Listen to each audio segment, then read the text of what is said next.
Could a strange substance found by a southwest Arkansas man be part of a government test? Well, that's the question at the heart of a phenomenon called chemtrails, now getting widespread attention. Well, tonight, KSLA News 12 investigation reporter Jeff Farrell shows us the results of testing we had done about what's in our skies. It seemed like some mornings it was just crisscrossing the whole sky. It was just like a giant checkerboard. Bill Nichols snapped several photos of the strange clouds from his home in Stamps, Arkansas.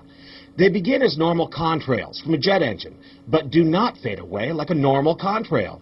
Soon after, he saw particles in the air. You know, because we'd see it drop to the ground in a haze. Nichols then noticed the material collecting on the ground. This is water and stuff that I collected in bowls. I had it set out in my backyard on my dad's pickup truck.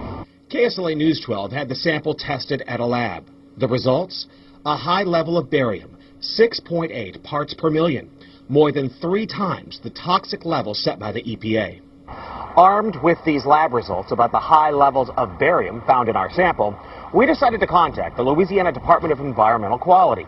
They told us that yes, these levels are very unusual, but at the same time they added the caveat that proving the source is a whole nother matter. Barium is a hallmark of other chemtrail testing, which even attracted attention from a Los Angeles TV station. There's already no shortage of unclassified weather modification programs by the government.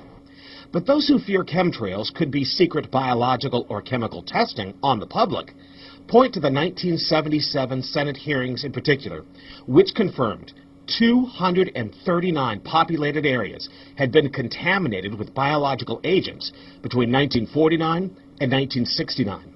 Later, the 1994 Rockefeller Report concluded hundreds of thousands of military personnel were also subjected to secret biological experiments over the last 60 years. But could secret testing be underway yet again? I'd rather it be something inert and benign, something that's, not causing any damage, but I'd like to know what it is.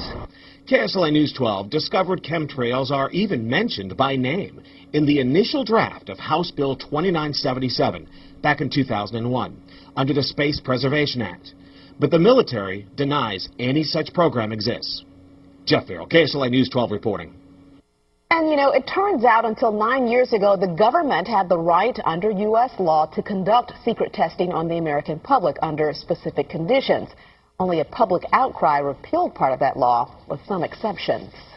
Now, Jeff's report mentioned high levels of barium linked to those alleged chemtrails. We wanted to find out exactly what effects barium has on the body.